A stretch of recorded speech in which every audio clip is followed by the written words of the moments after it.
So, Battlefield Hardline. Last weekend at EGX, I got a chance to play the latest version of the game, as well as the brand new game mode Hotwire.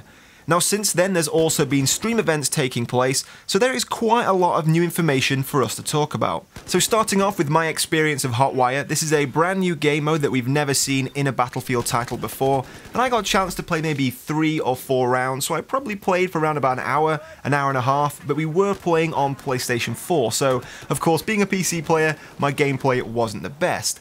Now I've heard a lot of people saying this game mode looks very confusing. Of course we did see the reveal trailer for it a few weeks ago, but I've got to say once you play it, it is very, very simple. It's basically a mobile version of Conquest. Rather than having static capture points around the map, the vehicles themselves are the flags.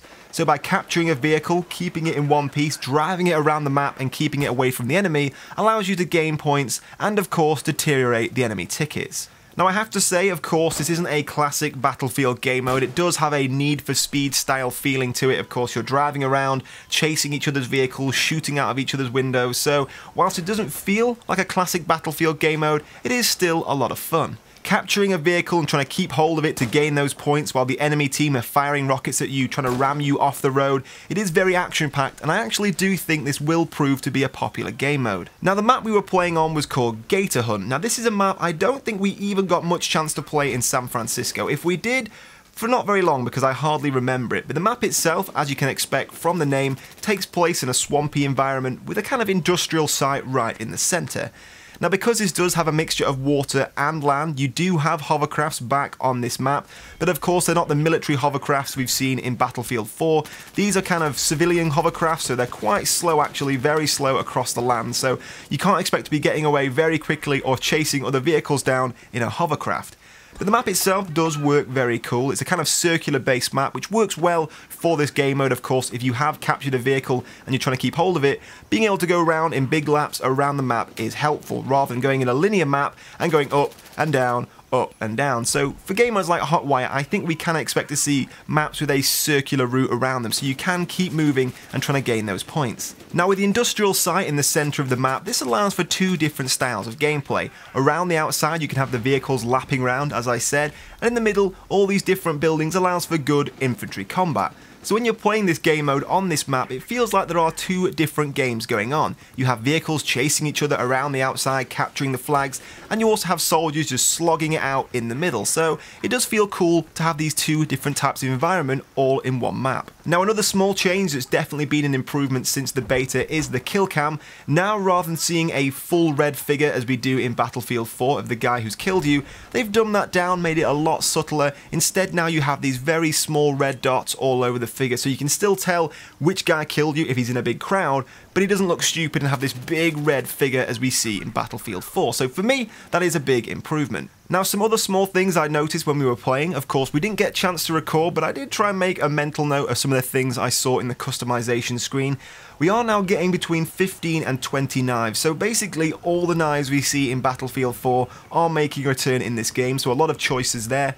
We're also seeing the addition of golf clubs alongside baseball bats and police koshers for your melee weapon, so that's pretty cool. No doubt we'll see some Charboy and Azzy videos doing nothing but using golf clubs. We've also now seen a change. The M16A3 is no longer a start weapon. Don't worry, it is still in the game. Instead now we're getting ourselves a different looking AR. This is the R0933. Now this is still an M16 looking weapon, it is an assault rifle, but this will be the weapon you get at the start instead of the M16A3. That's a weapon you'll have to get yourself later on. Now as well as the M16A3, it looks like its partner in crime, the Ace 23, its younger brother of the God Guns, is also making a return in Hardline. So finally we're going to get to see which God Gun is the true God Gun, the Ace 23 or the M16A3. Now we're also seeing a return of the Desert Eagle. This is something a lot of people will be very excited about, and of course as you guys already know, we are seeing the return of the Tracer Dart. Now this is something I got a chance to experiment with. We tried to see if, like in Bad Company 2, if you fired a tracer dart at a teammate it would stick in his head and he'd just be running around with this big flashing bulb on his head.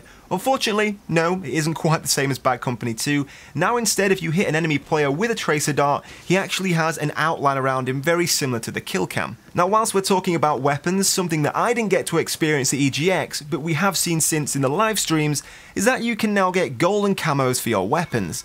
Yep, you heard that right. we're going GoldenEye Call of Duty 4 up in this bitch. You can actually put golden camos on all your weapons, be it your Desert Eagle, your M16, but even your vehicles. Check this out. Yep. That's a golden police car right there. That's the most bling 5.0 I think you're ever gonna see. Now, this is taking a mixed reaction. Some people are like, cool, who cares? We can put golden camo, that's funny, that's a little bit fun. But a lot of people are like, what? What? This isn't Call of Duty. Why are we putting golden camos on our weapons? So down in the comment section below, I want to hear from you. What is your opinion on that? Do you think it's a quite fun little new thing? Or do you think we should never be seeing golden camouflages on a Battlefield title? Now, as well as this, we're also seeing some new customization options that we didn't see in the beta. It now looks like you can pick your outfit, so very similar to Battlefield 4, of course, picking which camouflage you want to wear, but I'm assuming now if you are a criminal, you might be able to pick which colour jeans you have on, which kind of suede coat you're wearing, and if you're a police officer, maybe I assume you can choose the colour of your uniform, the style of your uniform, so it will be pretty cool to see what kind of options you get for your outfits. Now, as well as this, there have been a whole range of other weapons confirmed. I will leave a link in the description below, put together by Danny on PC, so I want to thank him for being very eagle-eyed and checking all of this out. So if you want to see an entire list of the weapons that have been spotted so far, I will leave a link to that down in the description below. But that about wraps up today's video, so if you did enjoy, I'd love to hear all your thoughts and comments down below, and of course a like is massively appreciated. But in the meantime guys, thank you for watching, and I'll see you soon.